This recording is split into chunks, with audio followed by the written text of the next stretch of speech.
Good morning, everybody. Thank you to Poland Observer for this invitation.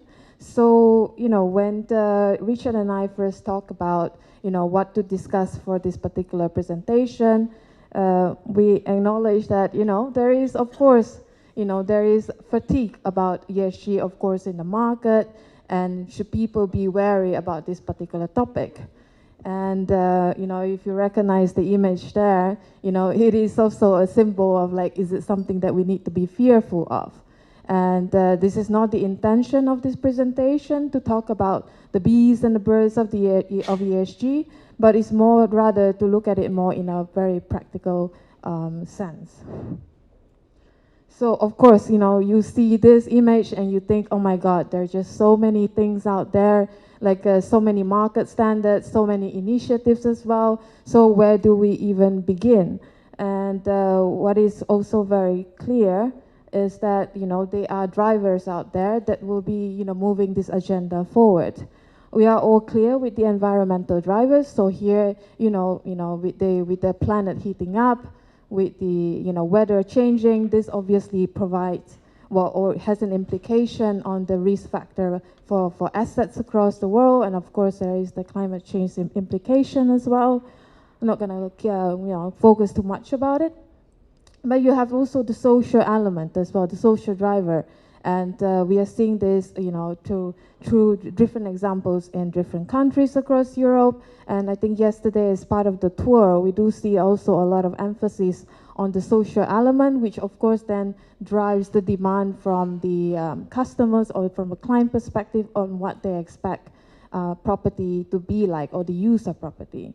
But what would be really important actually to take note of is actually the governance side of things, because it will be legislation that will be driving the ESG agenda, because that is a requirement. This is a snapshot of the EU policy landscape, and some of the different things that are out there, and sort of the Green Deal. Someone asked me a question yesterday, with the EU election looming, will that also have an implication on some of this policy? Well, I mean, that is a bit of a crystal ball, but what is also very clear is that certain things that has been implemented will not be changed. Maybe timeline can be moved, but it is unlikely, and it's better to embrace what is the changes that are being, legislation changes that are coming into place, to be better educated about it, and to be conscious of what are the requirements, especially for buildings.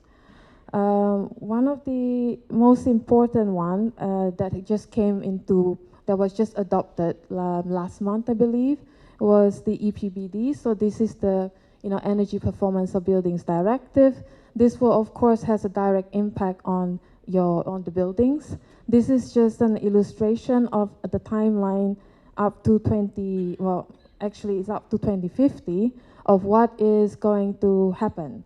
So obviously it has a stricter requirements for new building, and in that case, this is of course requiring all new construction of building to meet zero emission standards. So in this case, it will be by 1st of January 2028 for new buildings owned and used by public authorities, as an example, and then for January 1st, 2030 for all new buildings. And of course, it addressed a little bit differently for both residential and non-residential buildings. So with regards to residential buildings, member states have to set their own trajectory, but the consensus is that it is the aim to reduce primary energy use by 16% for 2030 and 20 to 22% by 2035, sorry. And with regards to non-residential building, which of course if you are a commercial building owner, there is this thing called the minimum energy performance standards. So then the requirement there is that there is a need to renovate 16% of the worst performing assets by 2030 and 26% of the worst performing building by 2033. So given that we are in 2024, the timeline is actually quite short. So this is just to give you hopefully a snapshot as well. And then, of course, you have national legislation that, of course, drives, certain initiative. One example coming to mind, which is as you may be aware of, there is this label CEE legislation for office building in the Netherlands, which came into play already since January last year. So which means that, office buildings need to be at a minimum of energy label C in order to be in order to be utilized in the market, or else there is a risk of fine. Obviously, there is a section for certain historical buildings as well. Likewise, the EPBD also gives member states the ability to also determine which exceptions fall under each of the respective category.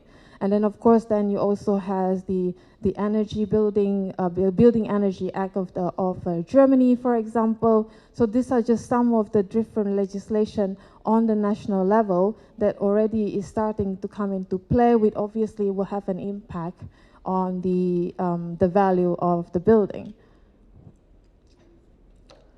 The latest sustainability report from RICS indicated that there is an increased demand of green buildings across the world. And here you can see that in Europe, because it is one of the primary driver, it is on a global sense, it's seen as one of the leaders. The demand here is obviously higher. And I think based on the video that Richard was showing earlier as well, I mean, as you can see, increasingly more and more new projects are trying to fulfill certain ESG criteria, because that is also one of the ways of future-proofing your asset. And this is a sentiment survey that shows how energy efficiency, energy consumption, low energy consumption, and so on, and is seen as essential feature for green real estate. And here the survey is done between investors and occupier. So these are both results from the latest sustainability report that was released. So obviously, with all this in mind, what are we doing as part of the market? Now, we are aware that any initiative that we do so cannot be done in isolation. And so that is why since October 2022, we have been holding a European Leaders Forum looking at the future evaluation and the impact of ESG. So this shows the Leaders Forum members. And so we have the valuation service providers, representative on both EMEA and European level. And then, of course, we have the industry bodies. So you have the like of the European Mortgage Federation representing the banks. Of course, the EPRAs, and the INREF. And I know we have our friends from EPRA here in the room. And also member representation from those respective industry bodies. And then, of course, we have all the ULI, the World Green Building Council, IVSC from the Valuation Standard Council. And we also have the European Banking Authority and the European Central Bank sitting as observer. So obviously, they are not in a position to comment openly or to support openly, but any guidance or recommendation that they may issue in the future, they would like that insights from the market. So that is why they are a fully engaged observer member of the Leaders Forum. The main objective of the Leaders Forum actually is to embed ESG in the valuation and valuation process. And one of the tangible results of these long discussions that we had was the publication of an ESG data list. So we, as sort of like to keep the requirement tight, we agree that the scope will only be the EU, and it's focusing, of course, at real estate and only at the asset level. It all boils down to 12 core indicators. I will sort of show you and explain as to why it came to be. And so these are the core that we encourage the service providers to take to their financial client. And then, of course, we have about 11 future potential indicators. So these are indicators that do not fall into the core list, but are indicators that may become a core list either tomorrow or in a year's time or in a month's time. So these are factors that we want both the service providers and the client side to be aware of as well. We do not assume data availability, so if data is not available or if the client is unable to provide certain data points, or it is or if an indicator is not relevant to the asset in question, then we recommend a comply or explain approach in the valuation report. And it also showcases what are the data to be captured and analyzed, the unit of measurement, because of course there is different ways of calculating certain indicators. And we recommend the preferred data source, the approach, and the driver. So the driver here in this case falls under either the risk or the value and so on. And so this is a snapshot of where we are. And the process was very important for us in the sense that we want everybody to be on board, because there was no reason to publish something that people will not be using, because the intention is that this should not be a virtual document sitting on a shelf, but we want it to be practiced in the market, because it is case studies that will be able to illustrate how ESG indicators can actually impact on the value. And there were some contention on water usage, waste management, for example, but because there were no consensus, it falls under future potential indicators. Because for us, as I mentioned, it is very important that this is seen as an industry initiative. The collaboration element is very key, because you can't just do it in isolation. So this is just an example of what each of the core data,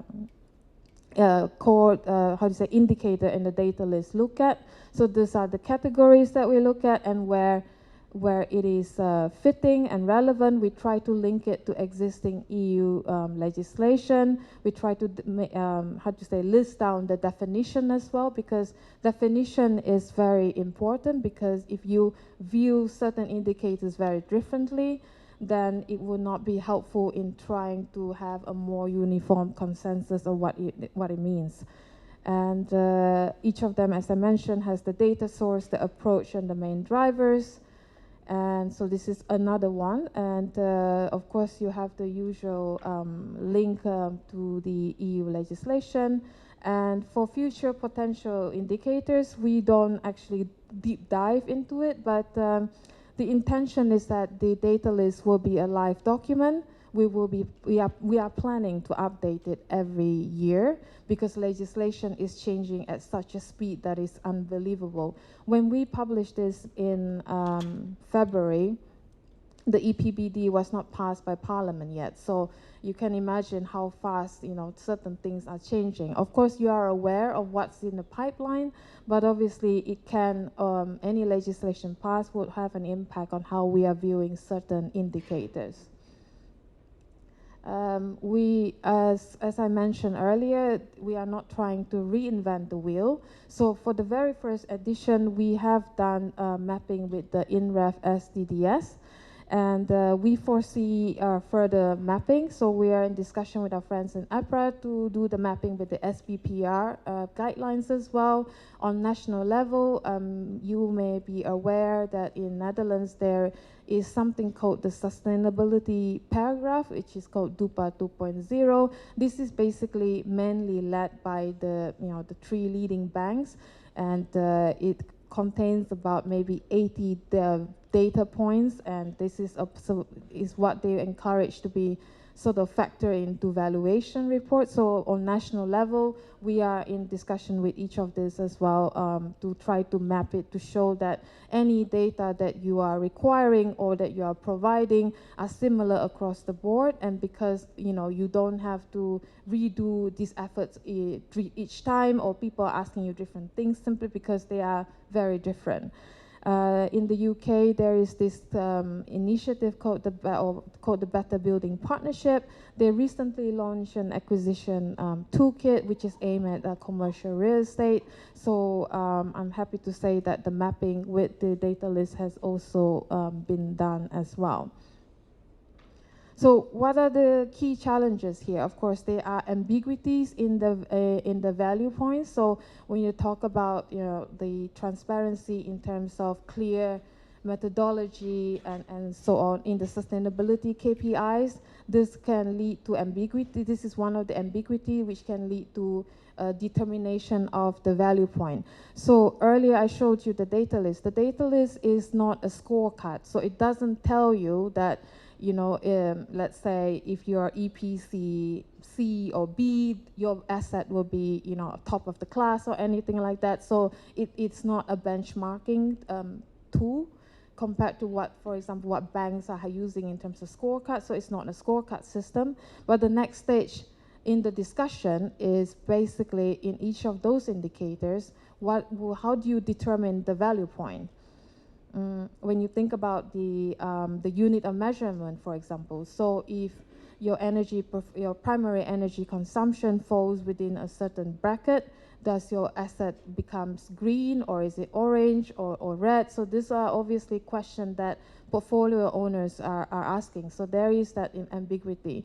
And when you talk about, if you think about the EPCs, for example, so we are all aware that EPCs are not the same across the board, but then as portfolio owners, what do you do? Do you then follow, do you just take the top 15% of the stock of, let's say, as the minimum of A energy, and you take that as top of the class?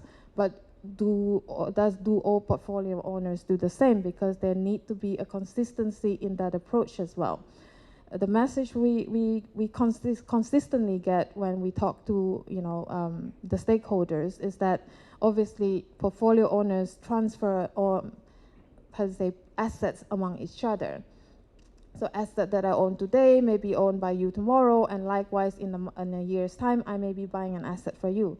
So obviously it would be in everyone's interest to have a consistent way of how you are making improvement on ESG, for example, because then obviously then you can be, you are aware that, how you are approaching the improvement of your asset is done the same way by the other party as well.